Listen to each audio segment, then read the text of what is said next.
China ప్రభుత్వం రీసెంట్గా అక్కడ కొత్త పాలసీ తీసుకొచ్చింది.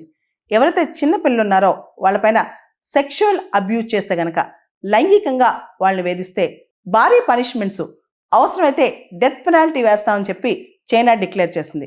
అంతేకాదు, చిన్నపిల్లల పైన సెక్షువల్ అబ్యూజ్ చేస్తే గనక మైనర్స్ పైన చాలా టఫ్ స్టాండ్స్ తీసుకుంటాం, జీరో టాలరెన్స్, దాన్ని అస్సలు సహించబోమని చెప్పి కూడా చైనా చెప్పింది. దాంతోపాటు చైనీస్ సుప్రీంకోర్టు ఏదైతే చిన్నపిల్లలపైన లైంగికపరమైన వేధింపులు, అటాక్స్ ఉంటాయో అవన్నీ కూడా సోషల్ మోరాలిటీని దెబ్బతీస్తాయని, వాళ్ళ యొక్క డిగ్నిటీని దెబ్బతీస్తాయని, కాబట్టి వాళ్ళకి డెత్ పెనాల్టీ వేయడానికైనా రెడీ అవ్వాలని చెప్పి మ్యాక్సిమం పనిష్మెంట్ ఇవ్వాలని చెప్పి కూడా చైనీస్ సుప్రీంకోర్టు కూడా చెప్పుకొచ్చిందనమాట. భారతదేశ విషయానికి వస్తే 2018లో POCSO, protection of children from sexual offences యాక్ట్లో అమెండ్మెంట్ వచ్చి 12 సంవత్సరాల కింద చిన్నపిల్లల పైన ఈ అటాక్స్, సెక్షువల్ అటాక్స్ కానీ, రేప్స్ కానీ జరిగితే వాళ్ళకి ఉరిశిక్ష వేసే ప్రొవిజన్ కూడా తీసుకొచ్చారనమాట.